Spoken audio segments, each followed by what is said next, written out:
Hey everybody, how's it going? Thanks for joining me this afternoon. I've got a great stream with a great guest that I think you're really going to enjoy. So, the left have uncovered a diabolical plot. The press have uncovered the worst thing that the far right has on its agenda. They have this terrible evil plan to go ahead and take over America, conquer democracy, get rid of all that we hold dear. And that plan, it seems, is to have children. Yes, they're very, very worried about people having families, having kids, reproducing, being happy, healthy, just family units inside society. And so I wanted to talk a little bit about why the left is so terrified of this. Why do progressives find healthy families, intact families, to be such terrible things? And joining me to do that today is the author of Domestic Extremism. She's a contributing editor over at The American Mind. Peachy Keenan, thanks for coming on.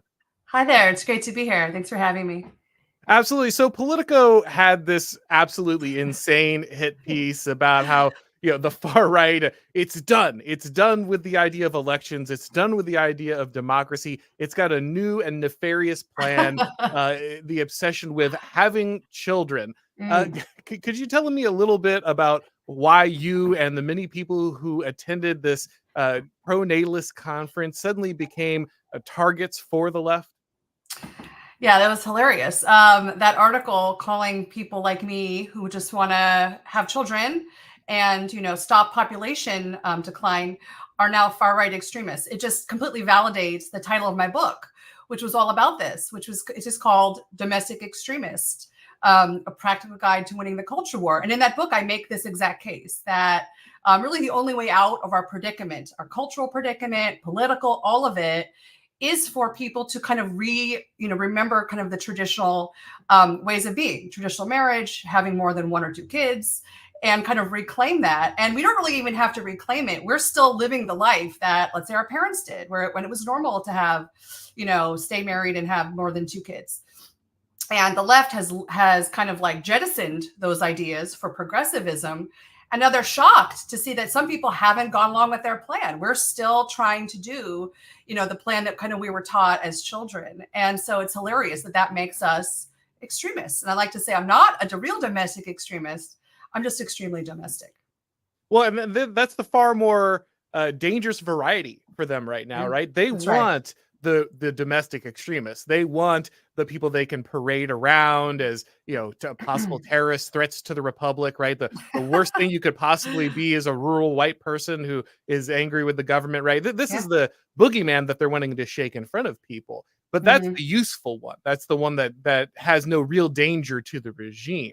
It's the people who might actually build stable social structures, who might bring traditional values and a way of life that is far more attractive and really wholesome to the average person. Those are the people that I think probably undermine a lot of what the current ideology stands for. Because if people can look at I'd say alternative, but really it's the traditional way of life, and see that it's something that it just offers more, is more fulfilling, is far more stable, then they look at the things around them, the gross, kind of garbage world that's being pushed out to them, and they say, this isn't something that I want to be involved in.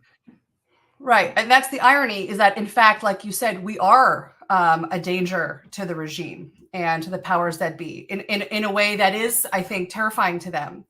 And I think, and I go into this in my book, and I think the reason is, as we know, study after study shows that, for example, women who are married tend to vote more conservative than women who are not married. Families, parents, people who have children tend to be more conservative and care more about the schools and what their kids are learning than people who have no children, people who have no, like I like to say, no kid in the game, right?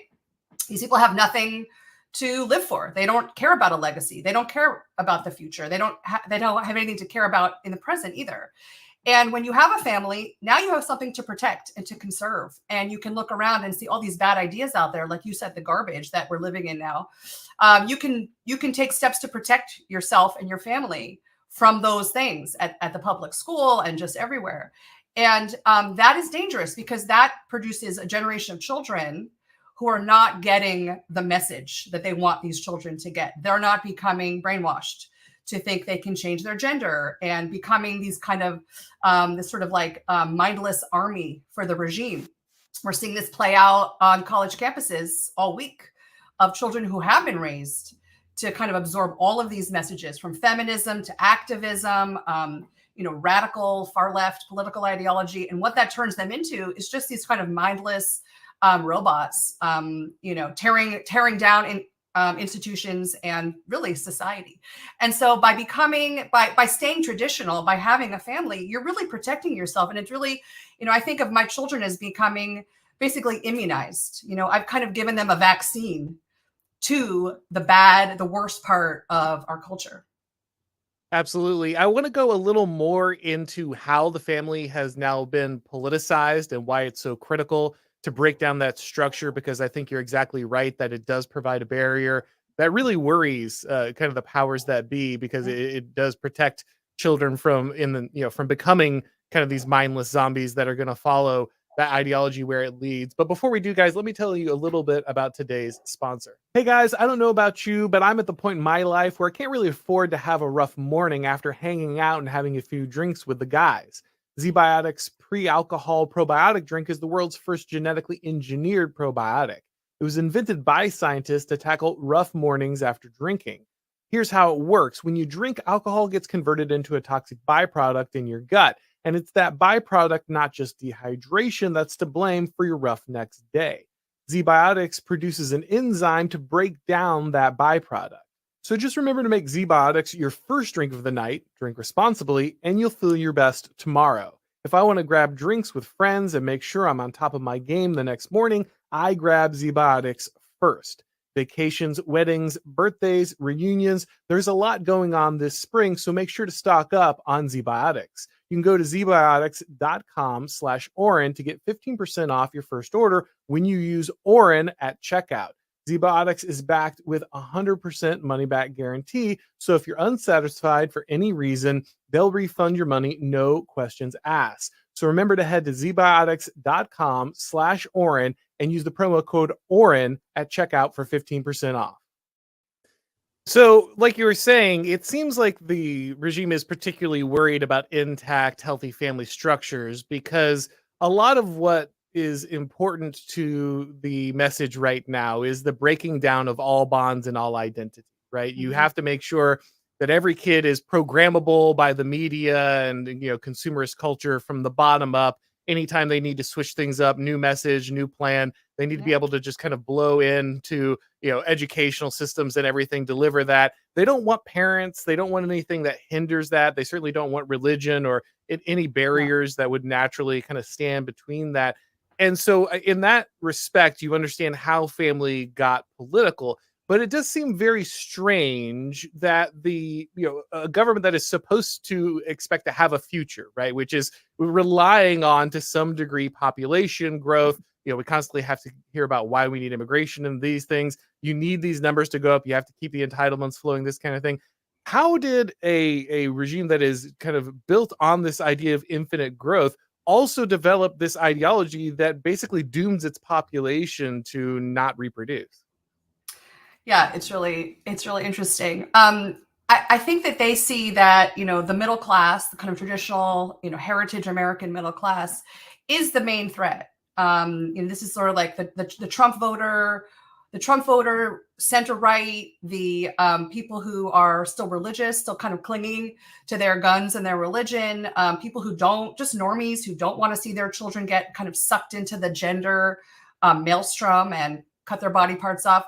We still want to, salute the American flag and not like the Progress Pride flag. So, basically normie America is the threat. And so I think that they've just decided to go all in on shrinking that class as much as possible because of the electoral threat that it poses. And if they can just shrink it a little more and then bring in as many immigrants as possible while they still can, then they're kind of locked in forever. So it's a very short-term, short-sighted, obviously, strategy if you're thinking about what the heck they're up to. But I think that's it. And I mean, people say, well, what they want is just like a giant surf class with a few elites at the top. And it feels like we're definitely going to be heading that way. That's what if you look at inflation and prices and just quality of life issues and the inability of young people to even dream about owning a home, and we are heading to a two-class society with no middle class, with just elites and serfs. And that's fine with them. And it does seem short-sighted because, yes, where is the growth? Where's that going to come from? And I don't know. It's obviously, to me, it's suicide for a nation to be heading to that direction. Growing the middle class is what made America great. In the 20th century, that is what distinguished us from, the rest of the world. And we can't, and that starts with a family. That starts with a mother and a father raising their children and like having their own family culture and going to church or whatever religious services every week and teaching their children to kind of be like them. And that's what makes you a good American.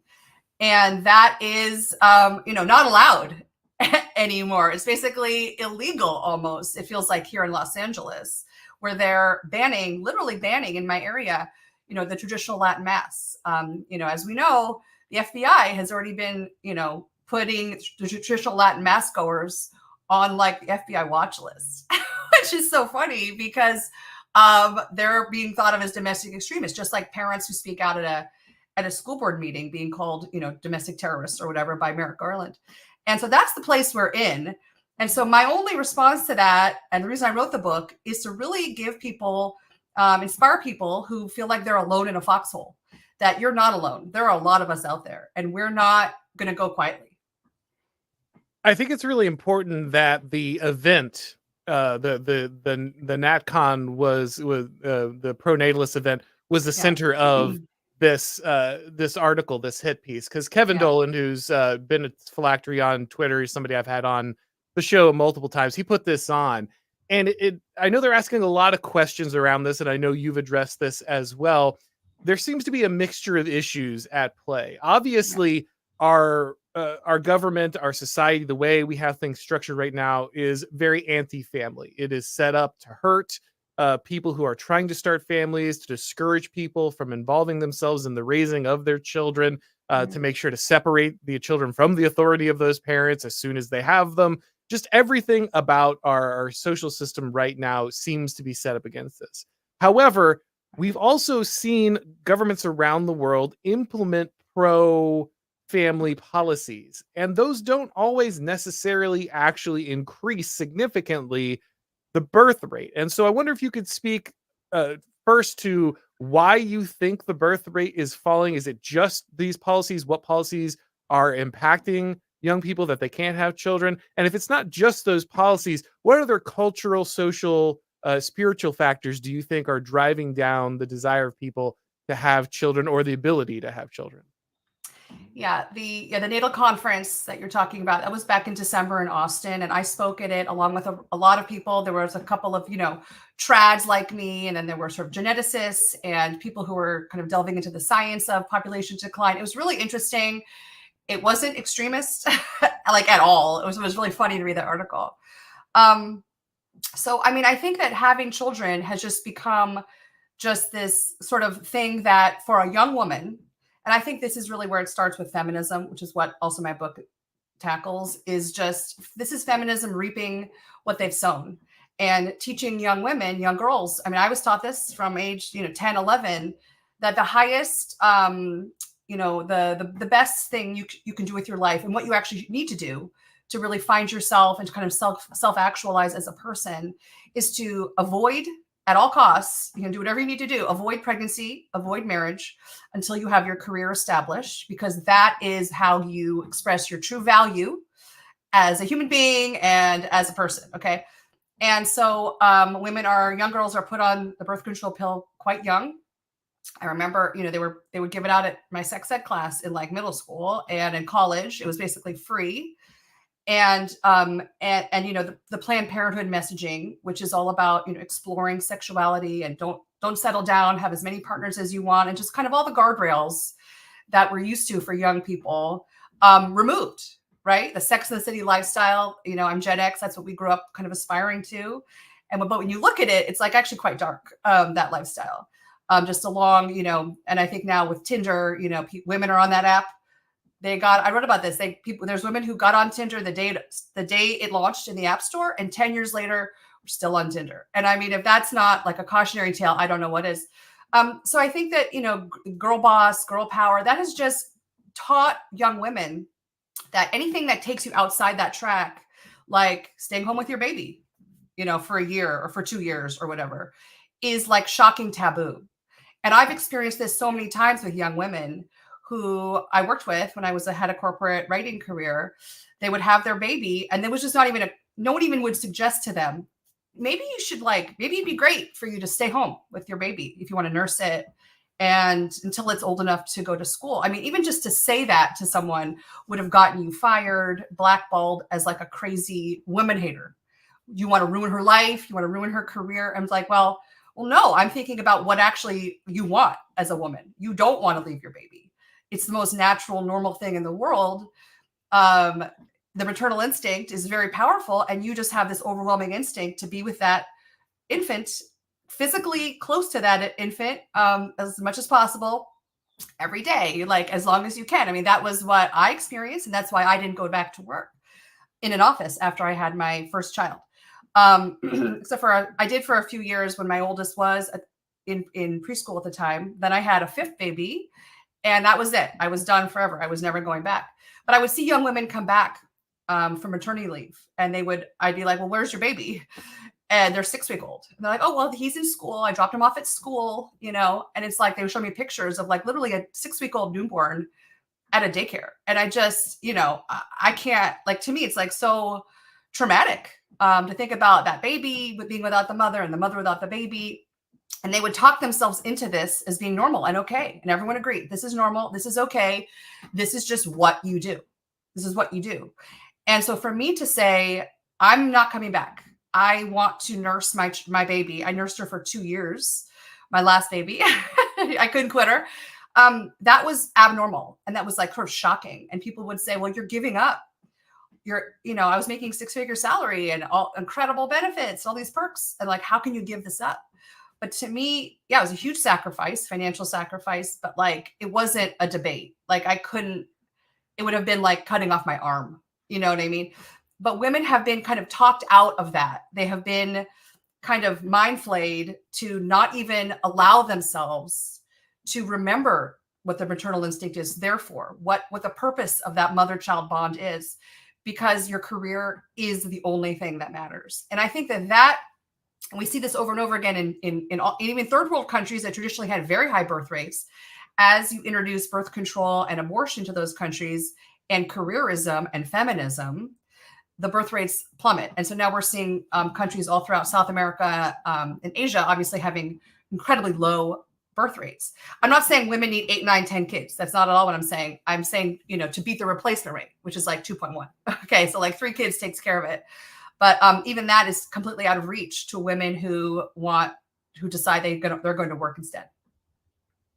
So obviously there's this social pressure, right? And that's a massive component.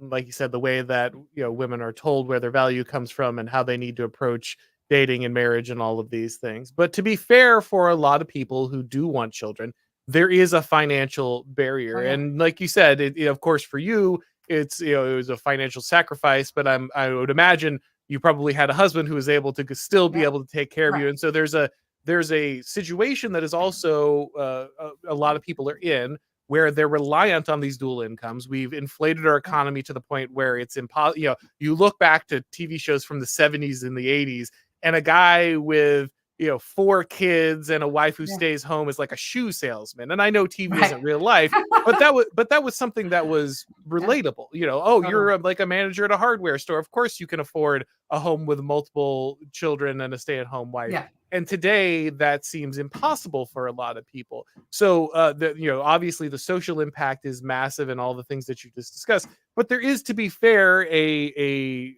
economic issue and a way we structure our society that is a big problem.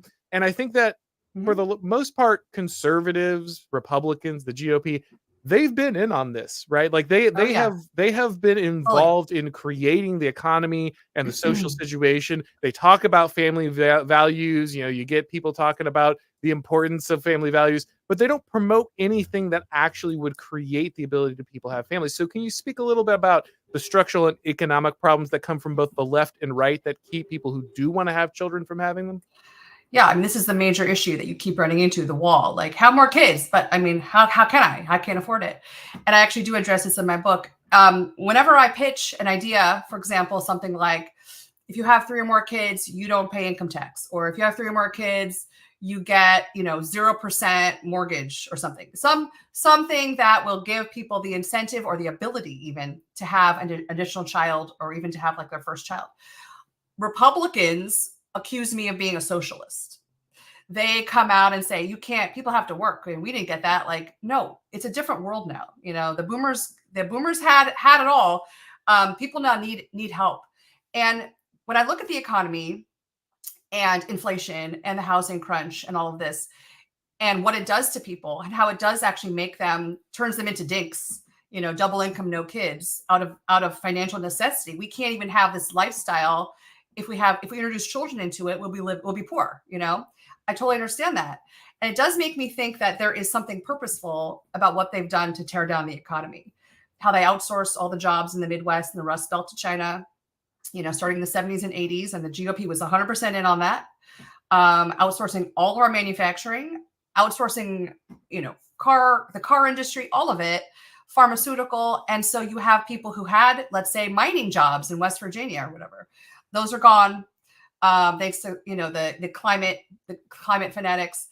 And so you have people who were able, like you said, Ed Bundy could raise a child on a kind of a basic income, and now that's just totally impossible. And even 2 incomes, you're barely going to make it. Especially if you live in a city, and it does feel like that's purposeful. It feels like that's intentional. It feels like they want to make it literally, actually impossible to get married, buy a little starter house somewhere, and have a couple of kids. That little tiny version of the American dream is almost out of reach for college graduates. Like, how can you even do that anymore? They're not hiring, white men aren't getting into college. They're not even getting a college degree. White men can't even get a job. Like, there's just the DEI rules kind of shut them out even of taking part in the economy or things like, or college. So it's purposeful. And yes, I totally understand. And telling someone, you have to stay home with your baby. Don't put that baby in daycare. Well, how can you do that when they're like, well, we can't pay the rent? So we have an absolutely structural problem that has to be solved if we want to solve the birth rate. Elon Musk has talked about this. Tucker Carlson has talked about this. Elizabeth Warren, before she, went native, talked about the 2-income trap. It's an obvious problem. There's an easy solution, which is the short term. Give young couples a huge financial incentive. Take, however you want to do it. I don't know. I'm not an economist, right? I was not good. I'm nothing with math. Figure that out. Make all that stuff free for them somehow. And then in the long term, we have to make this country livable again, which it basically isn't anymore. Well, I think a big part of that is also just the mass immigration and the obsession with bringing lots of people in that are going to change the country, but more importantly, for what we're talking about, change the economy, right? Like, you have homes become extremely expensive because of the pressure of people moving in. The cost of labor plummets, making it difficult for people to make an income. The competition for housing creates inflation that blows all of this out of proportion. Daycares, all the key, it's my favorite trick that economists do, is they're like, oh, the inflation's fine if you just cut out housing and gas and food and childcare and medical care. Right. All the things you would need to say, have children and a family and live, basically. TVs are cheaper. They're not a lot of inflation in TVs, so that's great. But all those other things matter. And so the fact that people are constantly having to compete for limited jobs and resources against basically the entire world, I think, is a huge issue. And I also wanted to talk to you a little bit about what you think about kind of the role that religion and identity play in this, because identity politics is a very dirty word, right? Especially the right hates it, of course. But there is and to be clear, obviously, like, the exploitation, especially when we're talking about these interchangeable identities that the left are creating, are quite terrible. But there is something about the fact that people have lost a sense of community and identity that is, I think, very very critical to the way that people have lost the motivation to have children. Because when you were bound up in a community, when you had, I think, the idea of an extended family that helped you Mhm. to raise a child. It wasn't just, the mom at home staying at home every day, but it was, you're plugged into grandparents and aunts and uncles. There's a community aspect that you can bring your children to, and you can involve yourselves in things that are to contribute to the community. You're not just isolated in your home alone. I think that made a big difference, and people cared more about perpetuating their family when it was part of a long line, a tradition they could identify. Oh, my parents were here and they cared Right. about this place, and my religion will be carried on through them. And these are all things that I think are give people the idea that they are involved in a continuity of being that matters, Mm. and it is more organic and is much more important than, and the economic sacrifices don't seem as big when you value those things more, I think. And I just wonder what you thought about the Mm. the role that those factors, religion and community, play in, I guess, impacting current birth rates. That's just a beautiful way to put it. Yeah, I got really lucky because I found my way to sort of a community that I had never been part of before, which is a community of sort of modern day trad moms. I don't know how else to describe them. These are Catholic women.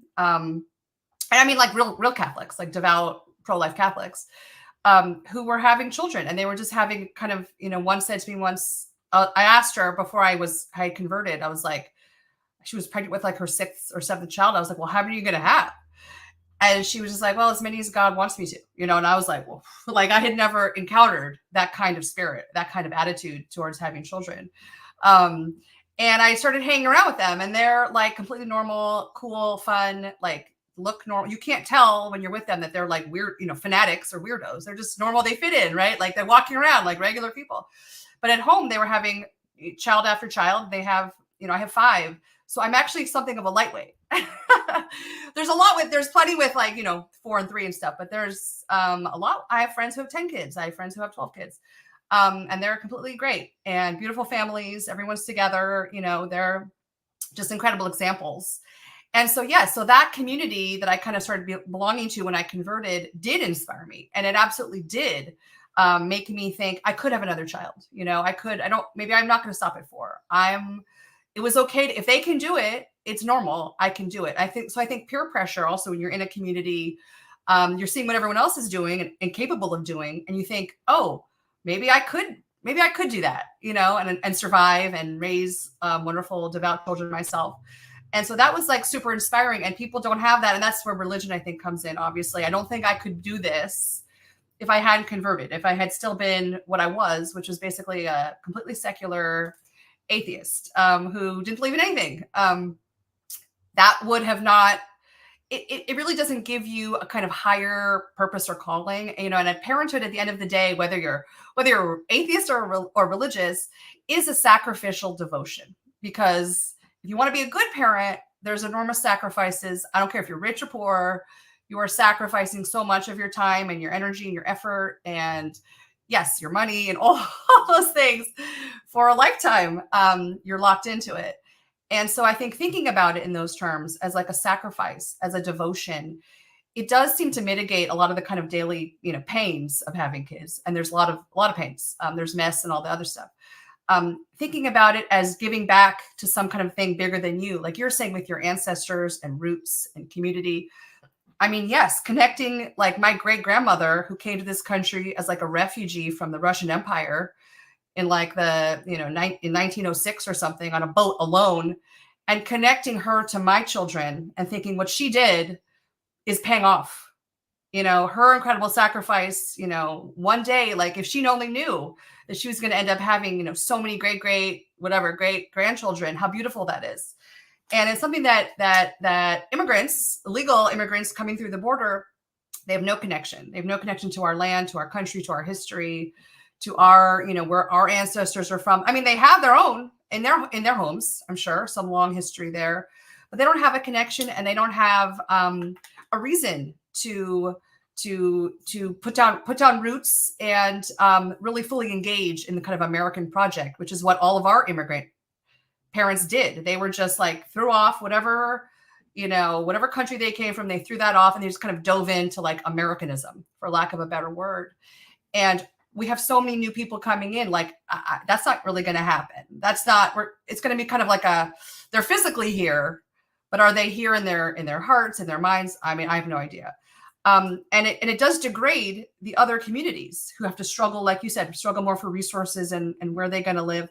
But I think, yes, the key really is for me, if you want to become a domestic extremist like me, try to find a community. And a lot of people can find them. I mean, I've found so many friends online, as you know. I've found people on Twitter or on X that are now my real life friends who are kind of scattered around the world, trying to build their own little communities and trying to raise families. And we're trying to do this in the teeth of like such hostility and like almost such pure hatred. And I mean, that, you know, calling us far right in Politico is just an example of that. And I have libertarians calling me like this wacky, you know, wacky trad mom. And I'm like, there's nothing wacky about this. This is life and death. This is like existential.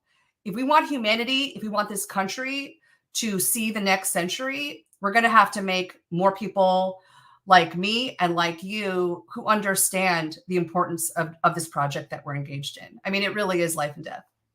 So one of the things that Politico, again, got very angry with you about was talking about, you know, we're done with trying to, you know, the way they framed it was they're done trying to convince people, so they're just going to have kids. We'll just have enough kids and you won't have kids, and we'll outbreed you, and then our kids will vote and you'll be done for.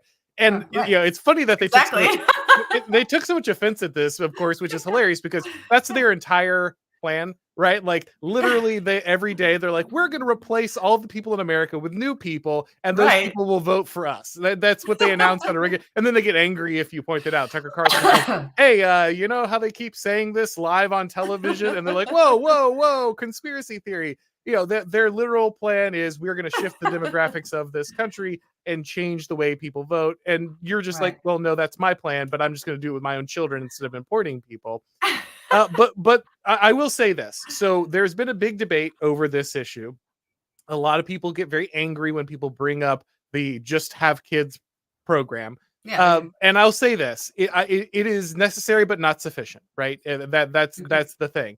But what they will say, this is usually their argument, is, look, you can have all the kids you want, but the regime owns the media, the regime owns the educational institutions, the regime has all of the consensus-making apparatus, and they're just going to take your kids and turn them into cannon fodder, right? They're just going to brainwash them, and yeah, you had kids, good for you, but they're not going to carry your values forward. And to be fair, when you look at the immigrants that are supposed to come in and replenish our population, that is actually what happens. You know, the joke I always make is, you know, you don't have to worry about Sharia law, that they will turn the Muslim kids trans before the Muslim kids will turn your kids halal. And so what is the counter to this? How do you avoid this? Yes, you're having the families, you're bringing the kids up in the way they should go, but eventually they enter into that world and now it's completely controlled by hostile forces. What is the answer to this question?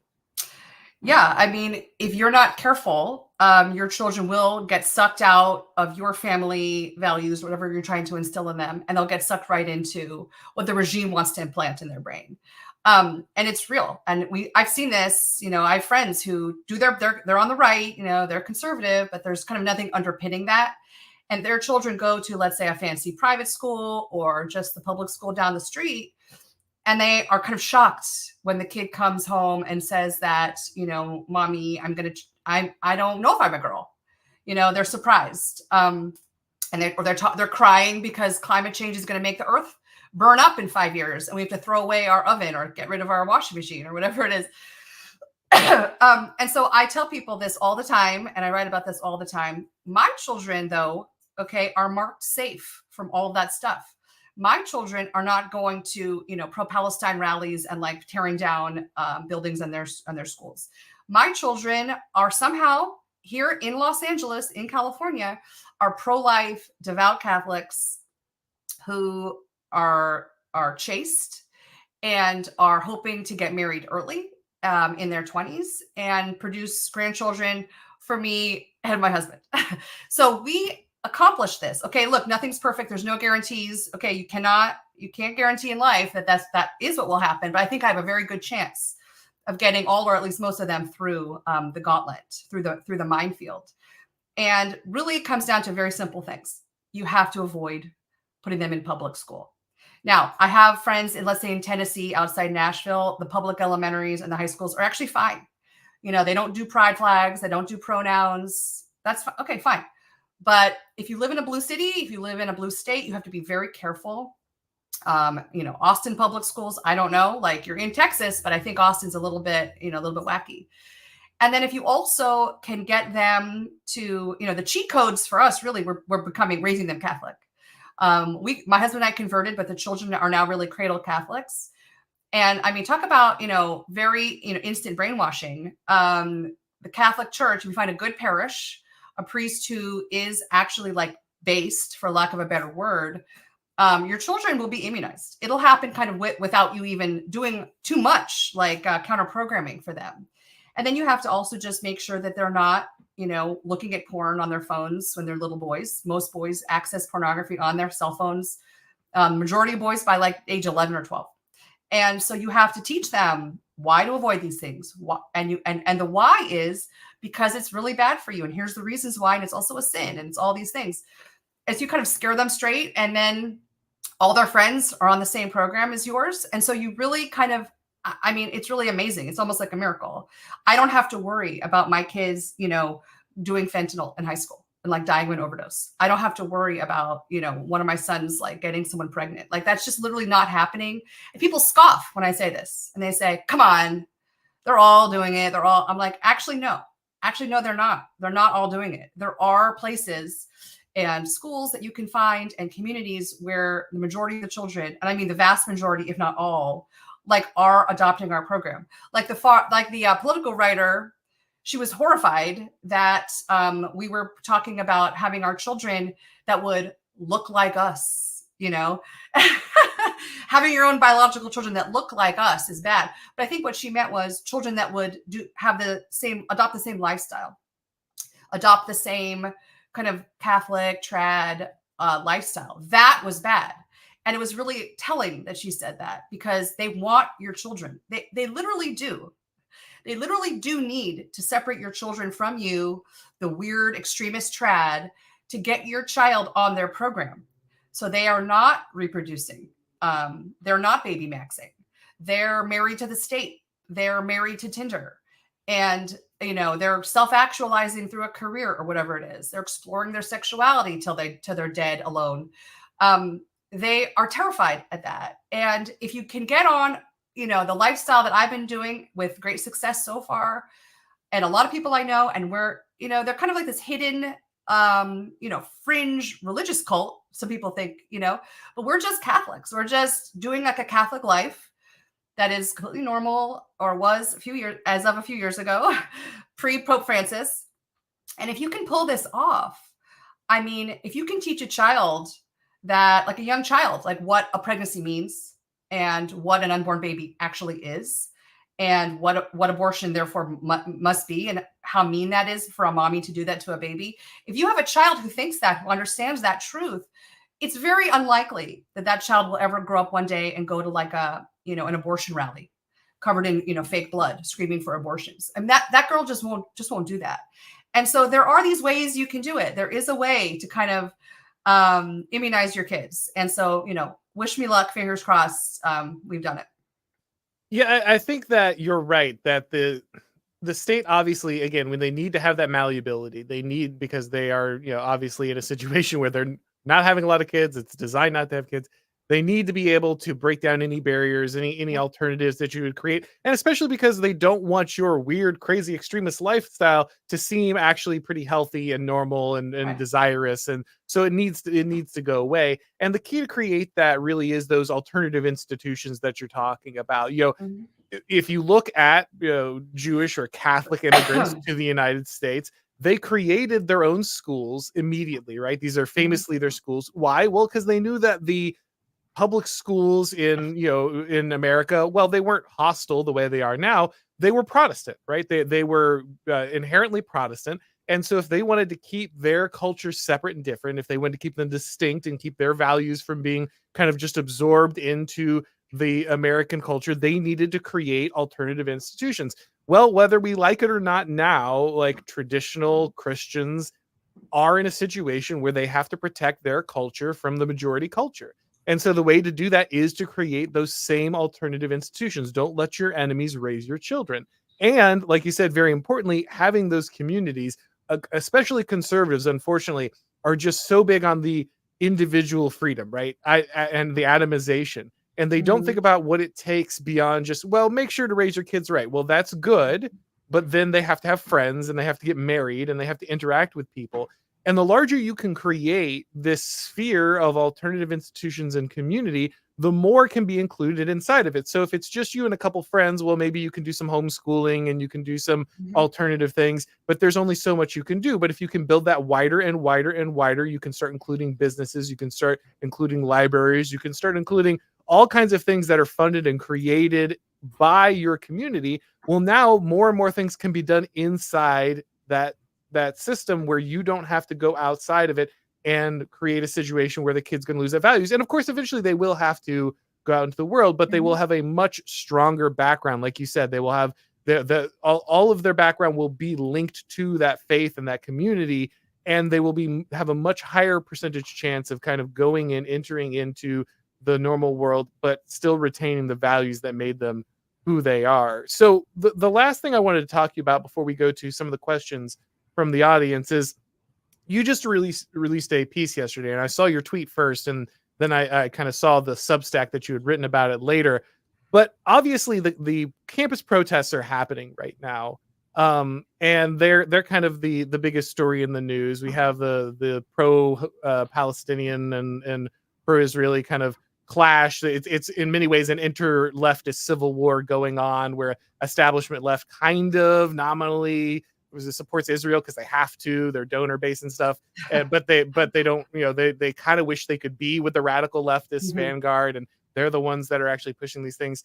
And you put out a tweet saying, look, where were you guys? Like, you're like, I'm glad, yes, that you should be protecting Jewish students from violence, but where were you people when they were threatening white kids? Where were you when they were anti-white and they were having these seminars on destroying whiteness and teaching classes and writing books?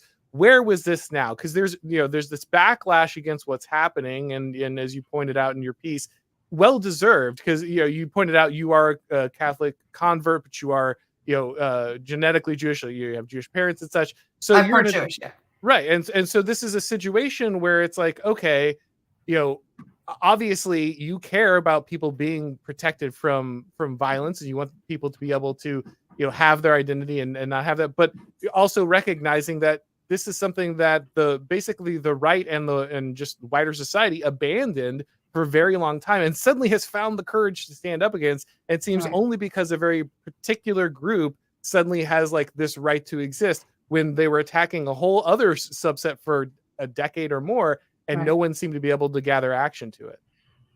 Yeah, I think the article you're referring to, I wrote for my Substack called "Meet the Zoomerwaffen." Yeah, I'm calling the Gen Z protesters the Zoomerwaffen, the Jew-hating college kids on our elite campuses. And I wrote that for my Substack, peachykeenan.substack.com, in which I revealed that, yes, I am part Jewish. My mother is 100% Ashkenazi Jewish. I was raised secular atheist. I converted to Catholicism. So my kids know, they're kind of like a mix of Anglo, Irish, Scottish, and Eastern European Jewishness or whatever. But they don't identify like racially as anything but just white kids, right? So my sons are now facing a world that is kind of arrayed against them as like straight white, heteronormative males. And they understand, because I have told them, you're at a huge disadvantage. We just actually saw this when my son, who's a senior in high school, he applied to college, right? We just finished our entire college process. And I knew going in, and we were faced with the ethnic check boxes for all the colleges. And people on Twitter were like, make sure he checks Black and Hispanic and check everything, And I was like, I said, what should we do? I mean, if you just say white, you probably won't get in. And he was like, Mom, I can't lie. He refused to even consider any of that.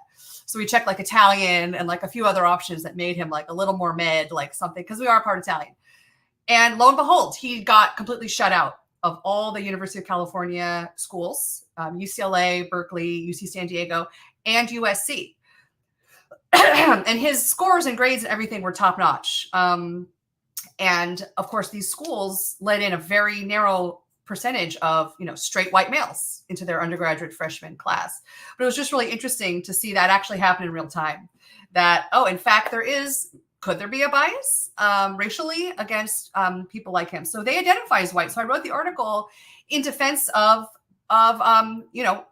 like white people who are saying, yes, we don't want anti-Semitism is bad. We do not want any hate speech against Jews or Jewish students to feel uncomfortable on campus, or, not allowed to walk into a certain dorm room, or to be called, genociders and colonizers, for them to be cheering the deaths of Jews in Israel who were raped and mutilated and, massacred.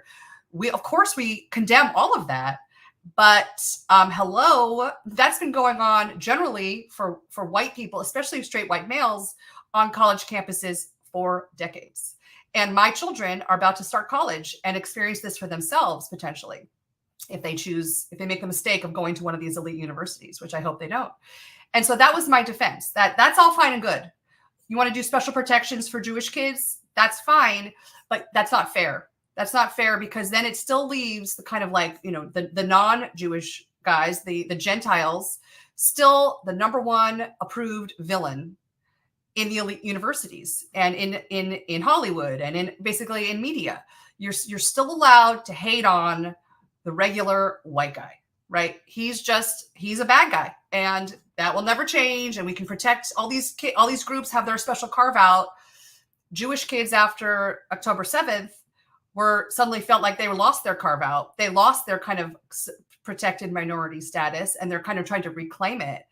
And John Podhoretz, the commentary editor, he's my nemesis, I guess. I really didn't know much about him. He hates me. He put out a tweet and said, wait, hold on. You can't do this. Jews are not white. Jews are not white. They deserve minority protection under the DEI regime.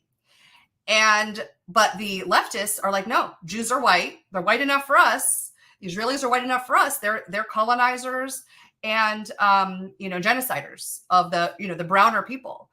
And it's like this weird thing that happened with Jews, liberal Jews, trying to kind of reclaim their status as oppressed minorities, and the left rejecting that and saying, nope, colonizers. Not only are you the bad white guys, you're like the worst white people of all. And I think that's what we're seeing playing out. It's really kind of extraordinary. So my article was just me pointing out, like, you can't have special protections for this group and not this group. No one should ever be subjected to hate speech and getting barred from speaking out or whatever it is, or the same rights that, and we need to return to a meritocracy in the justice system, in college admissions, all of it. Race blindness worked for a long time. And so that was my attempt to kind of bring some sanity to the issue. Yeah, I would mostly agree, though. I would say that hate speech is a word that is, I would use. Yeah, that's their language. Yeah, well, and importantly, because it's, the way that triggers a lot of even lawfare at this point. I want people to be able to criticize Israel. I want people to be able to criticize, whoever they want. But I want people to be safe, right? I don't want anyone to face any kind of physical violence because of their race. And while I don't think personally people should have racial animus, that's not illegal. That's not, and nor should it be. I don't think that anti-white or anti-Jewish rhetoric should be funded by the state. I don't think there's any need for that to be taught at any of these places. But obviously, protesters have the right to go ahead and kind of make those statements as they like, as long as they're doing so peacefully. The problem is when, obviously, in many cases it's not peaceful, and that's a huge issue. One thing you did also mention that I wanted to pick your brain a little bit on is you said that you think that this could shift some of kind of the liberal Jewish constituency. Like you said in the piece, it is a massive, it's not as monolithic as kind of the black vote for the Democratic Party, but it's even more monolithic than the Hispanic vote. It actually is more organized in the direction of the Democratic Party as a vote. And I wonder if you think that will actually shift. We're often told that these the big shift is coming, right? Like Black America is going to start voting for Trump, and it's, you know, it's only a matter of time.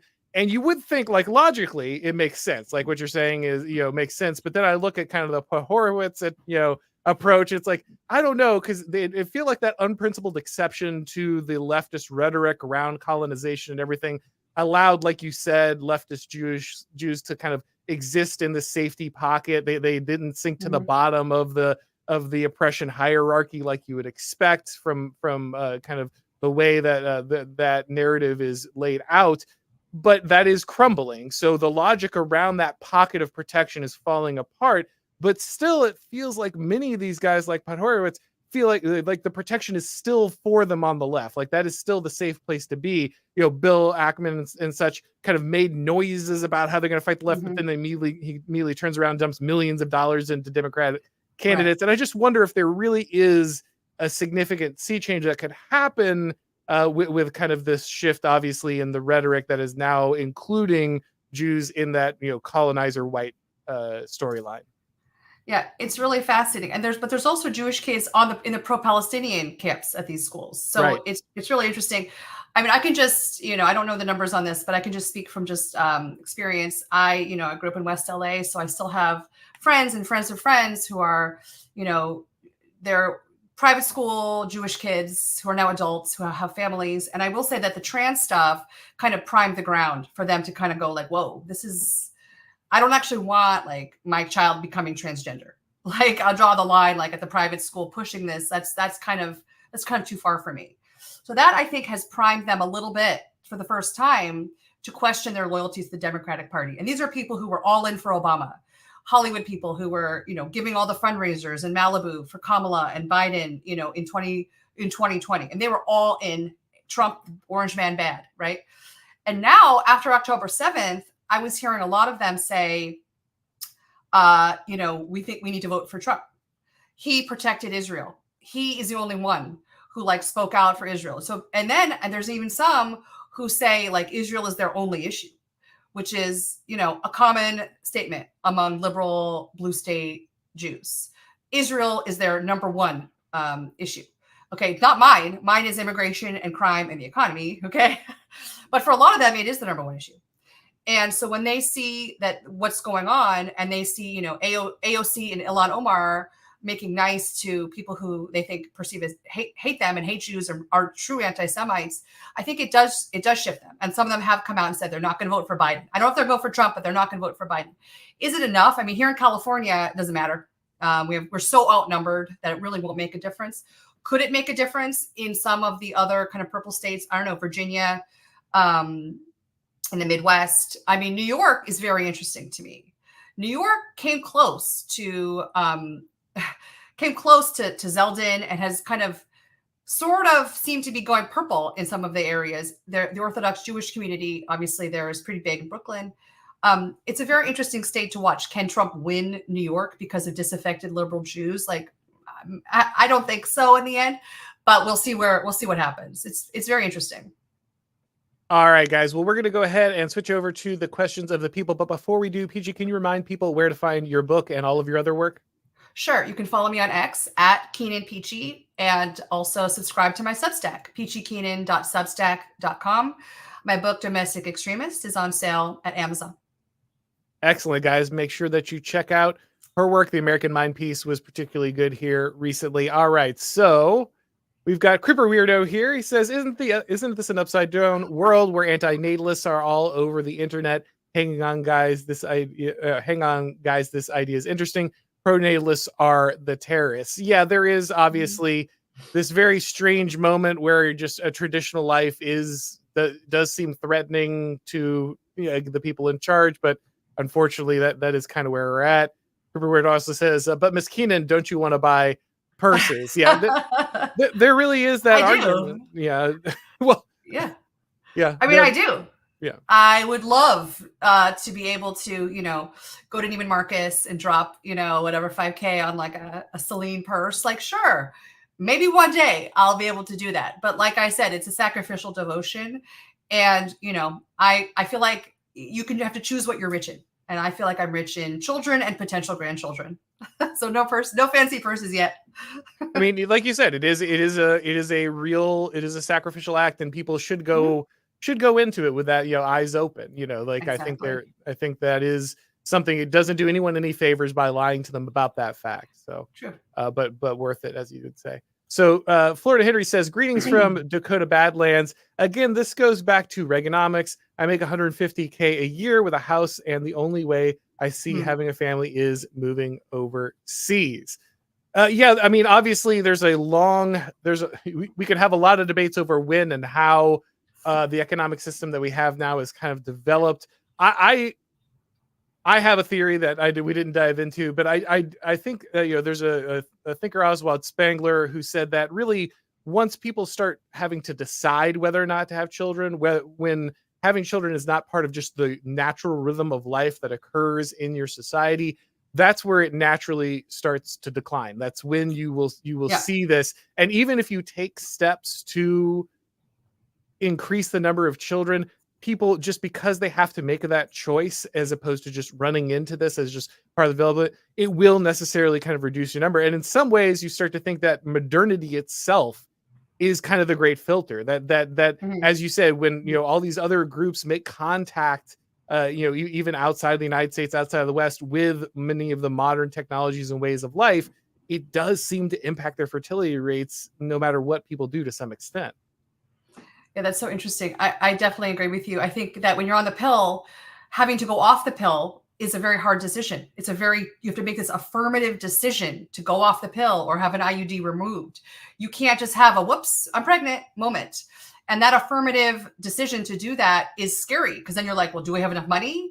Are we ready? And the real answer is no, you don't have enough money and you're never going to be ready. But that surprise baby is the motivation sometimes that you need to get ready. At least it was in my case.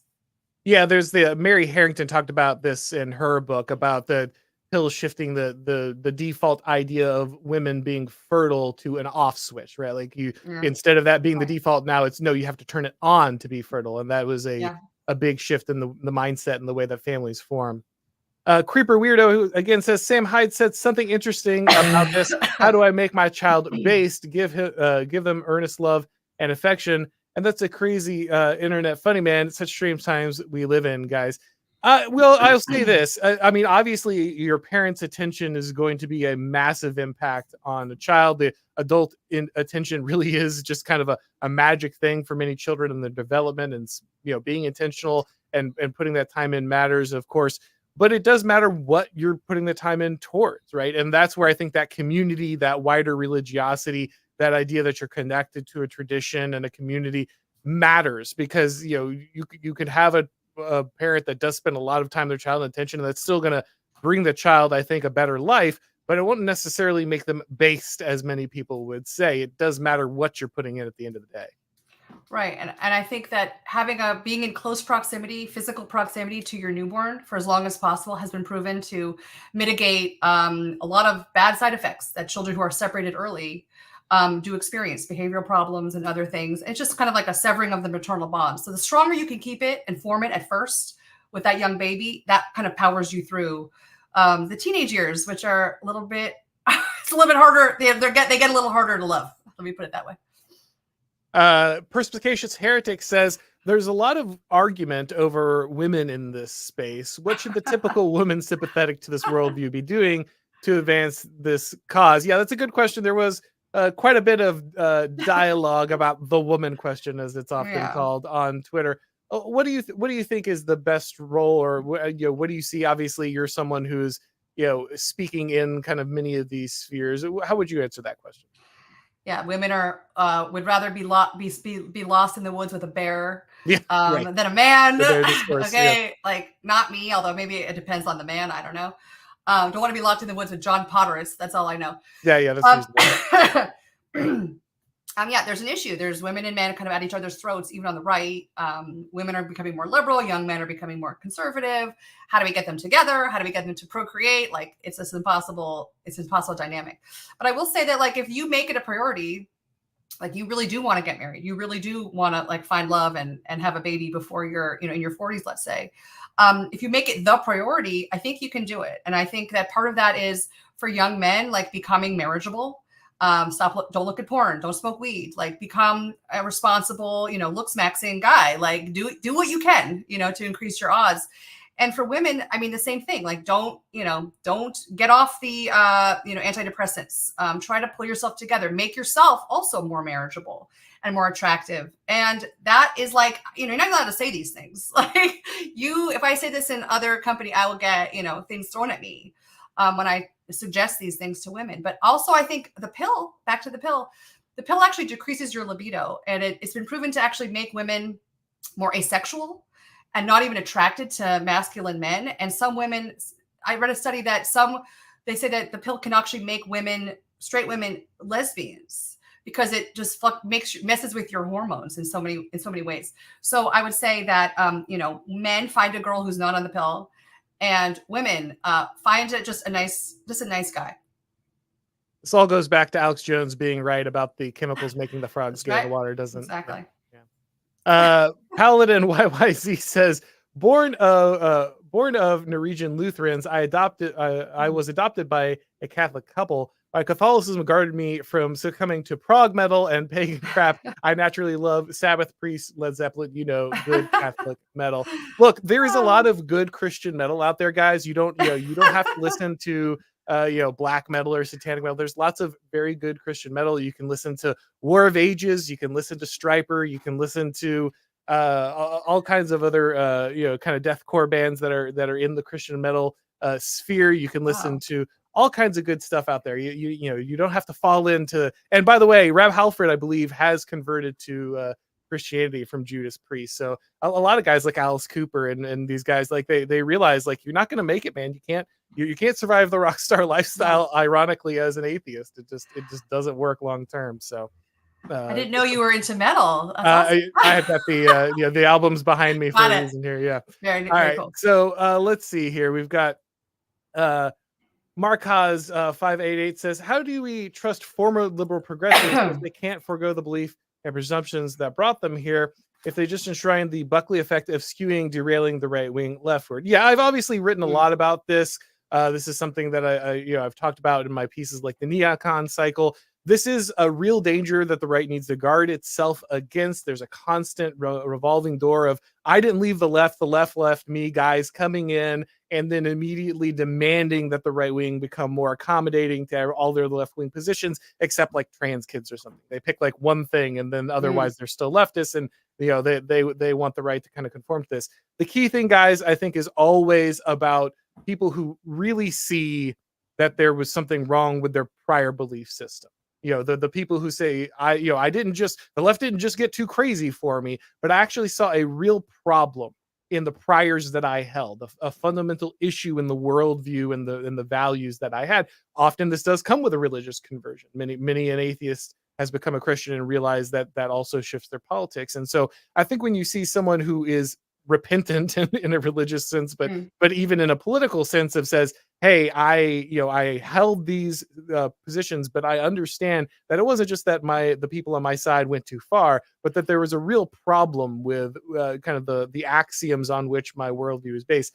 That's when I think then you can see somebody who really is coming along and changing their thing. But otherwise, you do need to be careful. Fine for people to come into the tent if you see that the left's going crazy. Just don't put them in leadership immediately. Make them sit around and learn a little bit before they immediately jump into positions of leadership. Right. Let's see here, and then we have. Let's see. Robert Weitzel said, right-winged American Jewish trad fam guy here. Agree with so much of this great conversation. Thanks, Thank Robert. you very much, Robert. Appreciate that. All right. Well, guys, as I said, make sure that you go ahead and check out all of Peachy's work, check out her book and everything. And of course, if it's your first time on this channel, make sure you go ahead, subscribe, turn on the notifications, hit the bell so that you can watch these streams when they go live. If you'd like to get these broadcasts as podcasts, you need to go to your favorite podcast platform and subscribe to the Auron MacIntyre Show when you do leave a rating or review. And of course, if you'd like to get my book when it comes out on May 7th, you need to go ahead and pre-order it on Amazon. You can do that now. Thank you once again, everyone, for watching. And as always, I'll talk to you next time.